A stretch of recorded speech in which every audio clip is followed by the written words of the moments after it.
I-rated S. What's up mga kapamilya? Narito ang mga natitinding eksena at mga ganapan sa FPJ ang probinsyano. Tinawagan ni Renato ang kanyang tauhan at ano na raw ang balita kay Cardo Dalisay. Wala na raw natira at patay na lahat ang mga lokal na pulis. At tinanong ito sina Cardo Dalisay at mga agila. Wala na daw sila dito at puro bangkay ang mga iniwan nila. At tinanong ito kung ang mga Black Ops ay dumating. Hindi raw at puro mga lokal na pulis ang dumating. Mga hayop, sabi ni Renato. At galit na galit ito. Samantala, pinuntuhan ni Renato si Arturo. Tumawag daw sa kanya ang mga tauhan niya at natakasan na naman daw sila ni Cardo Dalisay. Nasaan daw ang mga pulpul niyang mga tauhan? Tinawagan na daw niya pero hindi sumasagot ang mga yun. Pero siya daw ang namumuno ng mga lahat na ito kaya responsibilidad niya ang lahat ng kilos ng mga Black Ops. Matagal na daw siyang sinusuway pero kung kinakastigo na daw ang mga yan at sinasakal sa liig, matagal na dapat nilang nahuli itong si Cardo Dalisay. At dahil hanggat nakakawala daw itong si Cardo ay namimiligro ang kanyang kandidatura. At mayroon pa daw silang kailangang tutukan itong si Lily dahil malawak ang kanyang impluensya. At sa kabilang banda, dumating na sina Armando at mga agila sa mansyon. Ibinaba na at ipinasok na sa loob ang mga sugatan. Bilisan nyo, sabi ni Armando at magamot na ang mga sugat nila. At itong si Mara, hindi man itong ganap na kilala si Cardo Dalisay at ang mga grupo niya ay hiling niya ay nasana ay gumaling sila at sana'y hindi lumubha ang mga sugat nila. At sana'y gumaling na itong si Cardo. Samantala, dinala sa mga kwarto ang mga sugatan. At nagulat itong si Omar na naroon sa kwarto. At pumasok sa kwarto si Jerome at manager. At nakita nila at awang-awa sila sa mga kasamahan nila. Hindi nila matanggap at sukat akalain na mangyayari ito sa kanila. Kaya't napahagulgul na lang ito sa awa sa nakita sa kanila. At napayuko na lang ito sa harapan ni manager habang tumutulo ang kanyang mga luha. At sa kabilang banda, nasa kwarto na raw sila. At kailangan nila ng tulong. Kahit inutosan ni Armando si Mara na kumuha ng gamot at gamutin sila. At sinabihan din si Samuel at Lucas na tumulong din sila. At itong si Lolita, akala niya ay mapupurnada na ang kanilang plano dahil sa pag-alis ni Dalisay.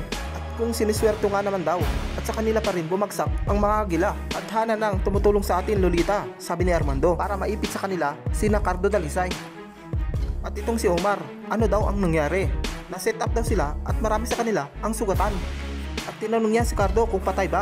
Hindi, wag naman sana, pero sugatan ito. Bakit daw kasi nila ginagawa yan? At bakit pumapatay ng mga taong walang kalaban-laban? At madaming inosenteng mga tao ang nadadamay dahil sa ginagawa nila. Hindi mo alam ang sinasabi mo, Omar, sabi ni Espinosa. Anong hindi? Namatay daw ang asawa niya dahil sa kanila. At maraming tao pa raw ang nadamay. Wala kaming kasalanan doon. Mayroon kaming prinsipyong ipinaglalaban. At kung namatay man daw ang mga kasamahan niya, ay kasalanan daw nila yan. At dahil sa narinig ni Espinosa, ay lumapit ito kay Omar at Quiniliohan. Diba? Tinulungan ka namin. Kung wala kang magandang sasabihin, ay tumahimik ka na lang.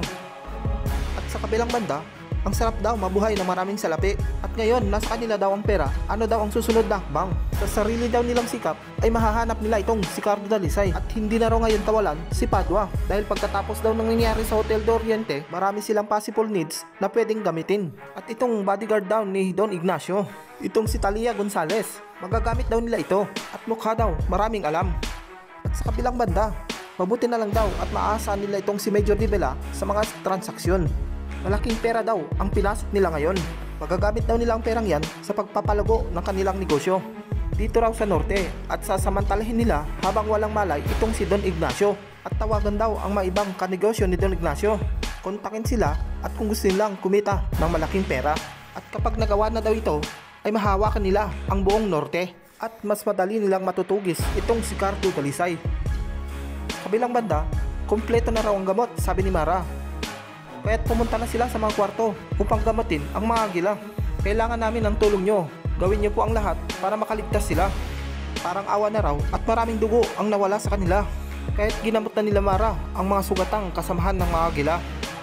At sabi ni Armando kay Mara, gawin daw ang lahat para mabuhay sila. At binisita rin ni Armando ang iba pang mga sugatang kasama ni Cardo. Kamusta raw sila? At kumusta rin si Cardo? At raw ay the place ang tama. At ang malala ay si Major Basco. Si Soriano sa hita tinamaan at si Lolo Delfin ay hindi tinamaan pero bugbog sarado. At itong si Lolita, marami na daw nagtangkang dumagit sa mga agila pero walang tagumpay ni isa sa kanila. Sino raw mag-aakala? nasira ang kukubra sa limpak-limpak na salapi na nakapatong sa ulo ni Cardo Dalisay, ang most wanted na kriminal sa bansa. At nagbunga na raw ang mga plano nila. Konting panahon na lang daw ito at pwede nang pitasin. Ano sa palagay nyo mga probinsyano ang mangyayari sa grupo nila Cardo Dalisay? Makuha kaya nila Armando ang malaking perang nakapatong sa ulo nila Cardo? Abangan natin at tutukan mga probinsyano ang matitinding eksena. For more updates at kung bago ka pa lang sa aking channel, huwag mong kalimutan mag-subscribe, like and share para ma-update kita sa ang IPG ang probinsyano. Maraming salamat kapamilya and God bless everyone.